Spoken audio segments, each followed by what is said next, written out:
ہاتھی والے ہی سے جو ہلکا ہے اس کا مطلب ہے کم وزن، اور ہلکا جیم والا جو ہے اس سے ہلکا جو بنتا ہے، ہلکا لفظ جو ہے اس کا مطلب ہے علاقہ۔ اور ہلال جو ہاتھی والا ہے اس کا مطلب ہے پہلی رات کا چاند، اور حلال جائز یعنی حلال روزی بھی اس سے مراد لی جا سکتی ہے۔ امید ہے کہ آپ کو یہ سمجھ آ گئی ہو۔ آگے ہے کہ تبصرہ، کسی کے متعلق کوئی رائے دینا یا کسی کی خوبیاں اور خامیاں بیان کرنا تبصرہ کہلاتا ہے۔ تبصرہ کرنے والے کو مبصر کہتے ہیں۔ تبصرہ نگار، ادبی اصطلاح میں تبصرہ نگاری سے مراد کسی کتاب یا رسالے وغیرہ کو پڑھ کر اس کی خوبیوں اور خامیوں کے متعلق رائے دینا۔ جیسے تبصرہ نگاری کے بنیادی اصول: تحریر کا مکمل مطالعہ کرنے، احتیاط اور غور سے کام لینا، تحریر کا تعارف کرانا، تحریر کی خوبیوں اور خامیوں کے متعلق بتانا، فنی تقاضوں کے مطابق تبصرہ کرنا، تحریر کی اہمیت بیان کرنا، تحقیقی اور تنقیدی اصولوں کو بروئے کار لانا، انصاف، غیر جانبداری، شائستگی، اعتدال اور معاشرتی اقدار کے مطابق تبصرہ کرنا۔ نمبر 11 ہے کہ مندرجہ بالا اصولوں کی روشنی میں کسی دلچسپ مضمون یا تحریر پر تبصرہ کریں۔ یہ آپ اپنی بک میں سے ہی تبصرہ کر سکتے ہیں، اور یہ تبصرہ بارش کی وجہ سے بوٹا ڈالی ڈالی پتا پتا ڈھل گیا، اور بوٹا یعنی چھوٹے جو درخت کی صورت میں جو پودے لگائے ہیں وہ بھی، اور پتے بھی، ان کے پتے بھی دھل گئے ہیں۔ بارش اتنی تیز آئی ہے کہ سارے پتے دھل گئے ہیں۔ ہٹ گیا بادل کا پردہ، مل گئی کرنوں کو راہ، اور سب بادل کا جو پردہ تھا وہ ہٹ گیا ہے، اور کرنوں کو، سورج کی کرنوں کو راستہ مل گیا ہے۔ سلطنت پر اپنی پھر خورشید نے ڈالی نگاہ، اور اپنی سلطنت پر، اپنی کائنات پر، اپنی زمین پر خورشید کس کو کہتے ہیں؟ سورج کو کہتے ہیں۔ اس نے پھر اپنی نگاہ ڈالی ہے، وہ پھر نکل آیا ہے بڑی اپنی آب و تاب کے ساتھ، اپنی کرنوں کے ساتھ۔ دھوپ میں ہے گھاس پر پانی کی قطروں کی چمک، اور دھوپ کے اندر جو گھاس ہے، گھاس جو ہے اس پر جو پانی کے قطرے گرے ہوئے ہیں، اس دھوپ جب اس پر پڑ رہی ہے تو وہ قطرے بہت چمک رہے ہیں، موتیوں کی طرح چمک رہے ہیں۔ مات ہے اس وقت موتی اور ہیرے کی مانگ، اور ان کے آگے موتی اور ہیرے جو ہیں وہ کچھ، ان کی حیثیت کچھ نہیں ہے، وہ بے وقت ہیں۔ دے رہی ہے لطف سرسبز پیڑوں کی کتار، اور ہری شاخوں پہ ہے رنگین پھولوں کی بہار۔ دے رہی ہے لطف، دے رہی ہے، بہت مزہ دے رہی ہے۔ لطف کس کو کہتے ہیں؟ بہت مزہ دے رہی ہے، بہت مزہ آ رہا ہے۔ سبز پیڑوں، پیڑ کس کو کہتے ہیں؟ درخت کو کہتے ہیں۔ سبز یعنی ہرے درخت، ہرے بھرے درخت جو ہیں ان کی لائنیں، کتار کو کہتے ہیں لائن، اور سبز پیڑوں، سبز درختوں کی جو کتاریں ہیں، جو لائنیں ہیں، وہ بہت خوبصورت دکھائی دے رہی ہیں، اور ان کو دیکھ کر بہت مزہ آ رہا ہے، بہت لطف اندوز ہو رہے ہیں ہم۔ اور ہری شاخوں پہ ہے رنگین پھولوں کی بہار، اور ان شاخوں پر جو ہے وہ رنگین پھول کھلے ہوئے ہیں، طرح طرح کے رنگ برنگے پھول کھلے ہوئے ہیں۔ دیکھنا وہ کیا چمبا ہے، ارے وہ دیکھنا، اور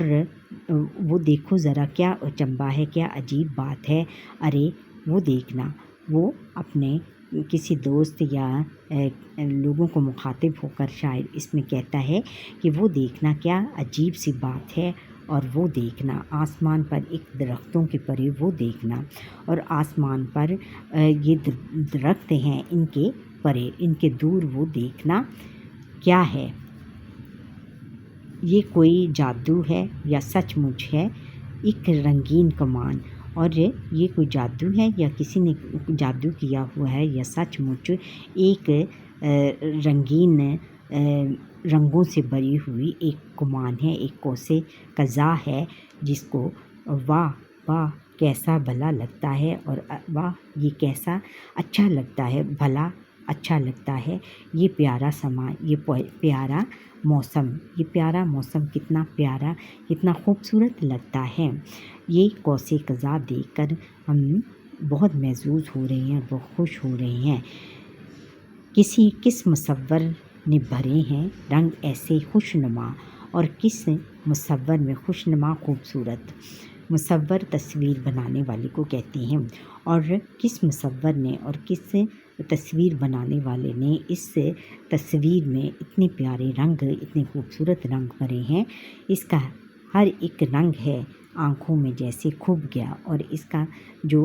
یہ قوس قزح کے 7 رنگ ہیں وہ اتنے خوبصورت ہیں کہ وہ آنکھوں میں ہمارے کھب گئے ہیں، ہماری آنکھوں کو بڑے بھلے لگ رہے ہیں، بڑے خوبصورت لگ رہے ہیں، ہم ان کو بہت اچھے لگ رہے ہیں، کھب گئے ہیں یعنی بہت ہمیں پسند آئے ہیں۔ ایک جگہ کیسے اکٹھے کر دیے ہیں 7 رنگ، اور اللہ کی قدرت دیکھو کہ اس نے ایک جگہ پر کس طرح اکٹھے کر دیے ہیں 7 رنگ۔ شوق ہیں 7 کے 7 ایک نہیں ہے مات رنگ، اور 7 کے 7 رنگ بہت زیادہ شوق ہیں، بہت زیادہ گہرے کلر ہیں ان کے، اور ایک بھی نہیں ہے مانت، اور ہر رنگ بہت خوبصورت ہے، اور سب خوبصورت لگتے ہیں، اور کوئی بھی ان کا مقابلہ، ایک دوسرے کا مقابلہ نہیں کر سکتا ہے۔ یہ قدرت کا نظارہ، اور کیا کہیے اور یہ قدرت کا نظارہ ہی اللہ تعالیٰ کا نظارہ ہے۔ اللہ تعالیٰ نے یہ منظر پیش کیا ہے، اور اسے کیا کہیے، بس یہی جی چاہتا ہے کہ دیکھتے ہی رہیے اسے، اور ہمارا یہ دل چاہتا ہے کہ ہم اس کو دیکھتے ہی رہیں اور دیکھتے ہی رہیں، اور اس کی تعریف کرتے رہیں۔ ننھے جمع تھے پانی کے کچھ قطرے وہاں، اور پانی کے قطرے، چھوٹے چھوٹے قطرے ادھر جمع تھے پانی کے اوپر، پانی کے قطرے وہاں پر، اس کے اوپر پانی کے قطرے، چھوٹے پانی کے قطرے جمع ہو گئے تھے۔ ان پہ ڈالا عکس سورج نے، جب ان پر سورج نے اپنا عکس ڈالا، اپنا آئینہ ڈالا، تو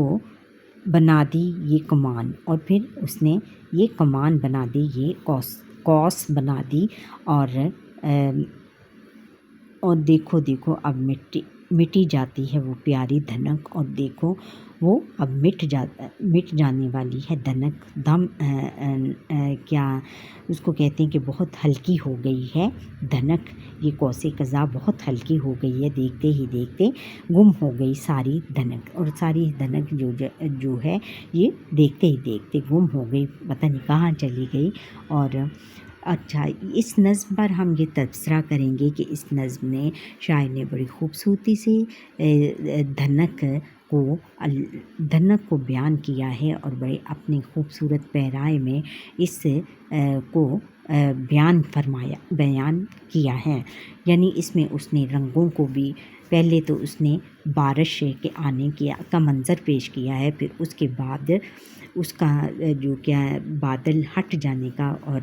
کرنوں پر، پھر اس کے بعد سورج کے آنے کا ذکر کیا ہے۔ پھر دھوپ نکلنے سے وہ گھاس پر جو چھوٹے قطرے پڑ جاتے ہیں، چھوٹے گھاس پر جو قطرے گرتے ہیں، ان پر جب سورج کی کرنوں کی روشنی پڑتی ہے تو وہ بہت خوبصورت لگتے ہیں، اور ان کے سامنے موتی اور ہیرے بھی کوئی وقت نہیں رکھتے۔ یہ بہت خوبصورت شاعر نے بات کی ہے کہ اللہ تعالیٰ کی قدرت دیکھیے کہ وہ موتی اور ہیرے جو کہ انسان نے بنائے ہیں، وہ ان موتیوں کے، ان شبنم کے قطروں کو دیکھ کر ہی ان کو تخلیق کرنے کا، ان کو بنانے کا خیال اس کے دل میں آیا۔ دے رہی ہے لطف کیا سبز پیڑوں کی قطار، اور پھر اس نے بارش کے بعد کا منظر پیش کیا ہے کہ ہر پتا پتا بوٹا بوٹا دھل گیا ہے اور پیڑوں کی ایسی قطار بن گئی ہے، سرسبز پیڑوں کی قطار کے جس کو دیکھ کر بہت ہم خوش ہو رہے ہیں، اور ہری شاخوں پہ رنگین پھولوں کی بہار ہے، اور پھولوں کی بہار بہت ہی خوبصورت منظر پیش کر رہی ہے۔ دیکھنا وہ کیا اچنبھا ہے، اور پھر وہ کہتا ہے کہ دیکھنا وہ کیا عجیب سی چیز ہے، اور اس کو دیکھ کر سب آسمان پر پھر وہ دھنک، پھر اگلے شعر میں، اس شعر میں وہ پھر دھنک کی طرف آتا ہے کہ وہ دیکھو آسمان پر کیا عجیب سی چیز آ رہی ہے، آسمان پر ان درختوں سے پرے وہ دیکھنا، اور آسمان پر ان درختوں سے کے پیچھے دیکھنا کیا ہے، یہ کوئی جادو ہے یا سچ مچ ہے ایک رنگین، اور یہ کوئی جادو ہے یا کوئی رنگین چیز ہے آسمان پر ان درختوں سے، واہ واہ کیسا بھلا لگتا ہے یہ پیارا سما، اور یہ پیارا سما کتنا خوبصورت لگتا ہے، یعنی بارش کے بعد جو قوس قزح نکلتی ہے اس کے منظر کو شاعر نے بڑی خوبصورتی سے بیان کیا ہے، اور وہ کہتا ہے کہ واہ واہ کیسا بھلا لگتا ہے یہ پیارا سما، یہ پیارا موسم بہت خوبصورت لگتا ہے، اس خوبصورت موسم میں جب قوس قزح نکل آتی ہے تو اور بھی سونے پہ سہاگا کر دیتی ہے۔ کسی مصور نے بھرے ہیں کس مصور نے بھرے ہیں رنگ ایسے خوش نما، ایسے خوبصورت رنگ کس مصور نے اس قوس قزح کے اوپر بھرے ہیں۔ اس کا ہر ایک رنگ ہے آنکھوں سے جیسے خوب گیا، آنکھوں میں جیسے خوب گیا کہ آنکھوں کو بہت زیادہ بھلا لگ رہا ہے، اور پھر اگلے شعر میں شاعر کہتا ہے، اس نے بڑی خوبصورت بات کی ہے کہ اس جگہ کیسے اکٹھے کر دیے ہیں 7 رنگ ایک جگہ، کہ ایک ہی جگہ پر اللہ تعالیٰ نے کس طرح کتنی خوبصورتی سے رنگ اکٹھے کر دیے ہیں، شوق ہیں ساتوں کے ساتھوں ایک نہیں ہے مات رنگ، اور سب شوق ہیں، شوق، اور ان کی شوخی کی داد دینی چاہیے ان رنگوں کے، کہ سب ایک دوسرے سے بڑھ کر ہیں، اور ان کی جتنی بھی تعریف کی جائے اتنی کم ہے قدرت کا نظارہ، اور کیا کہیے اسے، بس یہی جی چاہتا ہے کہ دیکھتے رہیے، اور ہمارا یہی جی چاہتا ہے کہ دیکھتے رہیے، یعنی اس میں اس نے بڑے خوبصورت انداز میں اللہ تعالیٰ کی بھی تعریف کی ہے، اور قوس قزح کی بھی تعریف کرتے ہوئے کہتا ہے کہ شاعر کہ قدرت کا نظارہ ہے، اور کیا اسے کہیے، اور ہم یہ صرف قدرت ہی کر سکتی ہے ایسا خوبصورت کام، اور بس یہی جی چاہتا ہے کہ دیکھتے رہیے، اور یہ اتنی خوبصورت لگتی ہے کہ ہمارا دل چاہتا ہے کہ ہم اسے ہمیشہ دیکھتے رہیں۔ پھر لاسٹ میں کہتا ہے کہ ننھے ننھے جمع تھے پانی کے جو قطرے وہاں، اور اس کے اوپر جو ننھے ننھے پانی کے قطرے جمع تھے ان پہ ڈالا اشک سورج نے بنا دی یہ کمان، اور ان پر جو سورج نے اپنا عکس ڈالا، اپنا سورج جب ان پر سورج کی نظر ان پر پڑی تو وہ یہ کمان، یہ جو قوس قزح ہے یہ بہت اور بھی خوبصورت نظر آنے لگی۔ دیکھو دیکھو مٹی جاتی ہے وہ پیاری دھنک، دیکھتے ہی دیکھتے گم ہو گئی ساری دھنک، اور پھر لاسٹ میں کہتا ہے کہ یہ خوبصورت دھنک جو پیاری دھنک ہے دیکھتے ہی دیکھتے گم ہوتی جا رہی ہے، مٹی جاتی ہے، اور اس کو دیکھ لو، آخری دفعہ دیکھ لو، یعنی خوبصورت، اس سے خوبصورت اور کیا نظم ہوگی کہ قوس قزح کی کیا خوبصورت تصویر حافظ جلندری نے کھینچی ہے، اور اس میں تمام باتیں ایک ہی پیرائے میں بہت خوبصورتی سے اور بخوبی سے انہوں نے بیان کیا ہے، اور یہ ان کے ایک اچھوتا انداز ہے ان کی نظموں کا، ان کی شاعری کا، جو کہ انہوں نے اس دھنک نظم میں بھی نظر آتا ہے، اور قدرت کا بھی انہوں نے تعریف کی ہے، بارش کی، پہلے بارش کے آنے کا موسم بیان کیا ہے، پھر بارش کے بعد کا موسم بہت حسین جو ہو جاتا ہے، اور درختوں کے پتا اور بوٹا دھل جاتا ہے، اور سرسبز درختوں کی قطاریں لگ جاتی ہیں اور بہت خوبصورت وہ سما پیش کرتا ہے۔ پھر وہ کہتا ہے کہ اور پھر اس پر انہوں نے دھنک کا جو منظر پیش کیا ہے وہ تو اپنی مثال آپ ہے اور اس کی کوئی مثال نہیں ملتی، اور یہ بہت خوبصورت نظم ہے، اور اس کا اور ان کی نظموں میں یہ ایک شاہکار ہے نظم، اور اس کی جتنی بھی تعریف کی جائے اتنی کم ہے۔ اچھا بچوں، یہاں پر ہی ہمارے آج کے لیسن کا وقت ختم ہوتا ہے۔ آپ مجھے لائک سبسکرائب کریں، بیل آئیکن پر کلک کریں اور کمنٹ کریں میرا پورا لیسن دیکھنے کے بعد، اور آج تو پورا میرا لیسن فل دیکھیے گا، بہت اچھا لیسن ہے۔ اچھا، اللہ حافظ۔